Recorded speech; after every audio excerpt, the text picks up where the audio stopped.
What's up, nerds? Hello. Welcome to Honors British Literature. You guys are you're my Brit Lit Honors nerds. So I won't bother with the introductions. You know me very well. Okay, so here's what we are going to do this year. 10th grade is all about being a better writer, and you know me.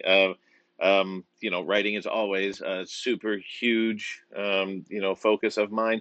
But the primary pedagogical focus of 11th grade honors British literature is becoming much more sophisticated readers. Okay, so that is going to mean we are going to read all kinds of super sophisticated British literature, like, ooh, think it's a British literature time. All right, here we go.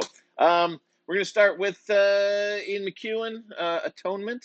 Um, Atonement is it's a pretty fascinating book, but it's really, like, structurally speaking, it's sort of like a tour of British literature over about 200 years. It's going to take us from a Jane Austen like sort of a mild chamber drama through like a historical World War II narrative, and then it's going to give us an ending that is a really just mind blowing postmodern sort of twist. Okay, so it's gonna take us throughout the gamut of what we are then going to back up and read later in the year. Okay, so it's the first one we're going to tackle early on. Um, let's see. Then we're going to go on. We're going to go backwards through British literary history. So we're then going to do some English romantic poetry. We're going to hit, like the main English romantic poets. We won't do a whole bunch, but we're going to hit the big guys. We'll do Byron and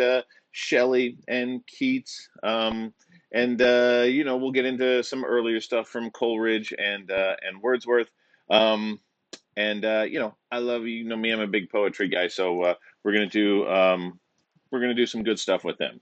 All right, and then going backwards through British history, we're then going to arrive at the core part of the year. We're going to read Persuasion by Jane Austen. Blame Mira, she picked it, not me. Okay.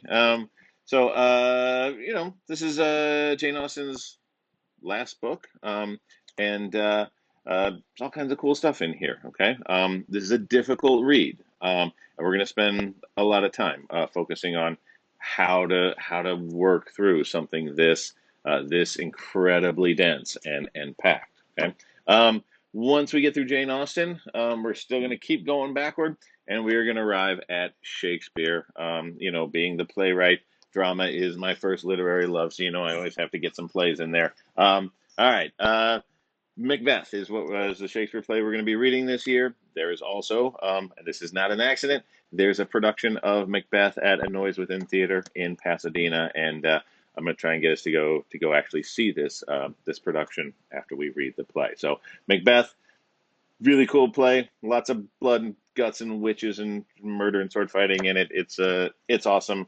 Tends to be a lot of people's favorite Shakespeare. It's pretty straightforward and easy in terms of its major themes and what he's trying to get at with this. Um, but it's still Shakespeare. And it's difficult reading. Okay? And then we're going to end the year with Seamus Heaney's translation of Beowulf. And if you don't know, Beowulf is basically the oldest piece of English literature we have. It is actually written in Old English. And by the way, Shakespeare is not Old English. Shakespeare is early modern English. It's the same language you're speaking at the moment. Okay. Beowulf, however, is in Old English. And when you get this copy, you will see you can't even read this. Okay. It is a different language. It is in translated for us in modern language, and it is a fantastic translation that Seamus Heaney did for us. Really cool thing to read. Okay, all right. Beyond just the actual books we're going to read, I'm going to supplement all of this with readings on critical theory. Okay, most of that is going to come from these two books here. You do not have to buy these books. I am going to provide readings from these for you. And critical theory is basically just it's a variety of approaches, critical approaches to how to read literature. And believe it or not, there's not just one way. You don't know it yet, but you actually read according to a critical theory called new criticism. That's just the basic way of doing literature. Okay, it's what we teach in school. Okay? But that's not the only way to do it. And believe it or not, there is an entire world out there of ways to read that, and some of them are just absolutely mind blowing. Believe it or not, you kind of just don't know how to read yet. All right, so I'm going to introduce you to a variety of critical approaches to how to read and interpret literature in a very sophisticated and very disciplined way. Right, and that's going to be the main thrust of what we're going to do this year. So, come, you know, we know each other very well, so you gotta come to class having done the summer reading, and I picked three just delightful English comedies of manners for you. The Importance of Being Earnest, Pygmalion, and Hay Fever. They're a lot of fun. They're quick reads.